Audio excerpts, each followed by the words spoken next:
Hi, and welcome to the Weather Station Design Challenge activity. I'm Amy. And I'm Christina. We're from Engineering Science Quest at the University of Waterloo. In today's activity, you'll be making your own backyard or balcony weather station. Weather changes every day, and there are many components of weather that you can measure using various weather tools that you can build yourself at home. One of the most common weather tools is a thermometer used to measure temperature. You can make your own, but it won't give you an actual temperature value. If you'd like, you can use a thermometer from around your house in your weather station. A rain gauge is a tool that can show you how much it rained or even snowed, and these are really easy to make at home too. You can measure air pressure with a barometer. The air pressure is high when the air particles are really close together, and the air pressure is low when the particles in the air are really far apart. You can make one of these at home using a lot of different materials. Wind speed and direction are another great component of weather that you can measure at home. You can make a wind vane that tells you the direction of the wind, and you can make a device called an anemometer that tells you the speed of the wind. You can make both of these at home, but keep in mind that you'll need to use something that will spin easily. Here's an example of some of the materials that you can use to make your at-home weather station. Before you choose which weather tools you want to include in your weather station, think about these questions. What types of weather do you want to measure? And how do you think we can use the properties of air and common household materials to measure the weather? Don't forget, meteorologists use weather data to find patterns and predict future weather. Make a journal to collect your weather data on a daily basis. Let's check out Amy's weather station. So this is my weather station outside my kitchen window here. As you can see, the first thing I've got is just a thermometer that I can see from inside my house, and then I can go outside and check out what my other tools are. So let's go take a look.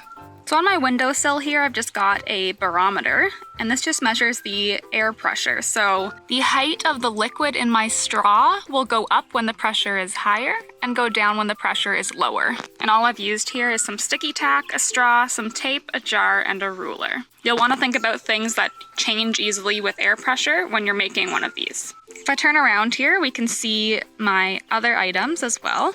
I've got a wind vane here, which will measure the direction of the wind. So it looks like today the wind is going east. That'll spin depending on what wind we've got, which we don't have much wind here today.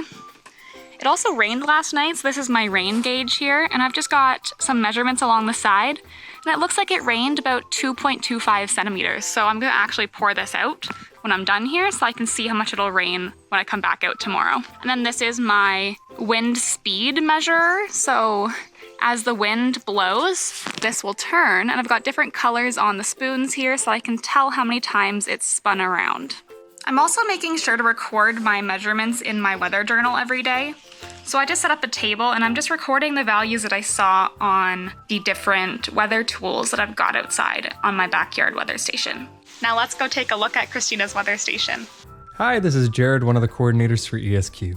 Unfortunately, we had some audio issues with this part, so I'm tagging in to help explain Christina's cool setup. Now I'm going to show you my weather station, which I've built inside this cardboard box so that it fits either in a backyard or on a balcony. So the first device Christina made is an anemometer, which measures wind speed. Just like Amy's device, Christina's uses spoons attached to a cup. So when wind hits those spoons, the cup will spin. Christina marked one spoon blue so that she can count how many times the cup spins during a set time. The more times it spins, the faster the wind. Christina also made this cool rain gauge. She put marbles in the bottom to make sure it doesn't fall over or blow away. Then, she added measurements to the side of the jar using a ruler. If you use marbles, make sure to add your measurements beginning where the marbles end. This may not be as accurate as Amy's, but you do have a better chance of keeping your jar in a strong storm. Make sure to dump out any water after you've measured. I suggest pouring it on some plants or flowers. Next, we have a homemade thermometer. Make sure you have parent supervision if you decide to make one of these. For this one, you'll need to grab an empty water bottle and fill it 1/3 of the way up with equal parts water and rubbing alcohol. Christina added some food coloring to make it a bit easier to see for measuring. She then took a straw and placed it in the bottle. As a heads up, you want to make sure that the straw is in the liquid but not touching the bottom of the bottle. Finally, she sealed the top off with clay, but you can also do this with sticky tack or even a big eraser. While this won't give you an exact number measurement, you can still use it for measuring, since the liquid will move further up the straw in warmer temperatures and will move lower down the straw in cooler temperatures. Well, that wraps it up for me. I'm going to turn it back over to Christina for the next few parts. And over here on the edge of my box, I have my version of a weather vane or a windsock. So I just have a tube of fabric that's open at both ends to catch the wind. And then I've marked the compass directions on this straw here so I'll know which way the wind is blowing. Fortunately, we don't have too much wind here right now, so you can't really see it blowing. But when the wind blows, it will catch the sock and pull it in the same direction that the wind blows. And then finally, over here I have my barometer. And so I've used a glass bottle and a balloon and a straw. So I've thought about how balloons can take in and let out air.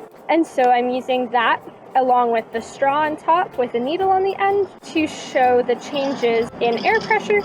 And so I just marked on the side of the box the normal position of the straw. So when it's flat at that normal air pressure, and then it will move up if the pressure gets a little bit higher, and it'll move down if the pressure gets a little bit lower. It looks like right now it's maybe just ever so slightly higher than normal. To record my observations, I picked a different color of pen for each type of weather I was measuring and wrote it on the calendar each day. Now it's your turn to design and build some devices to measure the weather. You can use Amy and Christina's designs as inspiration, or use the materials you have at home and see what you come up with. We'd love to see your creations, and if you have any questions, send us an email at esqinfo@uwaterloo.ca. We'd be happy to help. Have fun!